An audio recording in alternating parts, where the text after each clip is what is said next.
Mic پر ہے مسائل number 6۔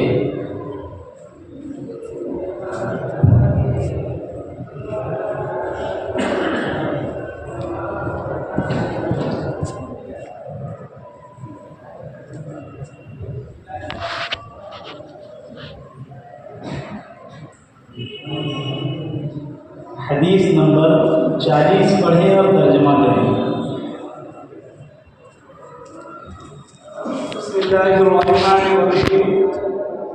عن ابی ہریرہ رضی اللہ عنہ قال قال رسول اللہ صلی اللہ علیہ وسلم عن عائشہ رضی اللہ عنہا قالت قال رسول اللہ صلی اللہ علیہ وسلم وجهوا هذه البيوت عن المسجد فإني لا أحب المسجد لحائط ولا جنب۔ رواه ابو داؤد۔ اور عائشہ رضی اللہ عنہا سے روایت ہے کہ رسول اللہ صلی اللہ علیہ وسلم نے ارشاد فرمایا کہ اپنے گھروں کے دروازوں کو مسجدوں میں پھیر دو، اسی لیے کہ حائضہ اور جنوبی کے لیے خواہ گزرنے کے لیے ہو یا مسجد میں ٹھہرنے کے لیے ہو جائز نہیں ہے۔ آپ صلی اللہ علیہ وسلم نے حائضہ اور جنوبی کو مسجد میں داخل ہونے سے کیوں منع فرمایا ہے؟ حائضہ اور جنوبی کو اس لیے داخل ہونے سے منع فرمایا کیونکہ مسجد اللہ کا گھر ہے اور وہ مقدس جگہ ہے، اور اس پاک اور مقدس جگہ کا تقاضا یہ ہے کہ اس میں کوئی حائضہ اور ناپاک آدمی نہ داخل ہو تاکہ اس کے احترام میں نماز ہو جائے۔ مسئلہ اعظم میں امام شافعی اور امام مالک رحمہ اللہ کا کیا موقف؟ امام شافعی اور امام مالک رحمہ اللہ کے نزدیک اگر جنوبی یا حائضہ مسجد سے گزرنے کے لیے اگر اسے جانا پڑے تو کوئی دوسری جگہ جانے کے لیے مسجد سے گزرنا پڑے تو جا سکتی ان کے نزدیک جائز ہے۔ امام ابو حنیفہ رحمہ اللہ کا مسلک مع دلیل بیان کرنا ہے۔ امام اعظم ابو حنیفہ رحمہ اللہ کے نزدیک جس طرح مسجد میں بیٹھنا ناپاکی کی حالت میں حرام ہے، اسی طرح مسجد سے گزرنا یا اس کے اندر ٹھہرنا یہ بھی حرام ہے، اور اس کی یہ حدیث جو خود اس کی بات کی دلیل ہے۔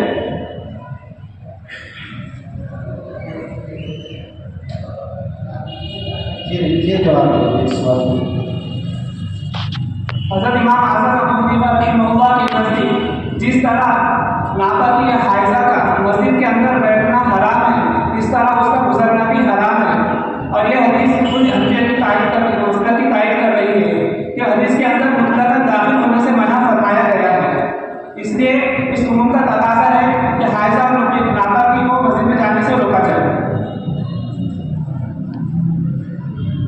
حدیث نمبر 65 پڑھیں اور ترجمہ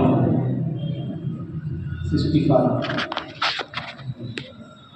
عن ابي سعيد الخدري رضي الله عنه قال قال رسول الله صلى الله عليه وسلم لا تسبوا احدا من اصحابي فان احدكم لو انفق مثل احد ذهبا ما ادرك مد احدهم ولا نصيفه۔ رواه مسلم۔ حضرت ابو سعید خدری رضی اللہ عنہ سے روایت ہے کہ رسول اللہ صلی اللہ علیہ وسلم نے ارشاد فرمایا کہ تم میرے صحابہ میں سے کسی کو گالی مت دو، کسی کو برا نہ کہو، کیونکہ وہ اتنے بلند مقام اور اللہ کے محبوب ہے کہ اگر تم میں سے کوئی بہت پہاڑ کے برابر بھی سونا خرچ کر دے تب بھی ان کے ایک مد یا نصف مد کے برابر بھی خرچ کرنے کے ثواب کے مستحق نہیں ہوگی۔ اس حدیث کا پس منظر اور مدعا بھی بیان فرمائیں۔ اس حدیث میں ایک واقعے کی طرف اشارہ ہے کہ حضرت عبد الرحمن بن عوف رضی اللہ عنہ حضرت خالد بن ولید رضی اللہ عنہ نے کسی موقع پر نامناسب الفاظ کہے ہوئے تھے، تو آپ صلی اللہ علیہ وسلم نے اس موقع پر حضرت عبد الرحمن بن عوف رضی اللہ عنہ کو کھڑے ہو کر کہا کہ یہ جلیل القدر صحابی ہے اور عشرہ مبشرہ میں سے ہے، اور عبد الرحمن بن عوف اپنی جلالت شان کے باوجود ان کے درجے کے صحابی نہیں ہے۔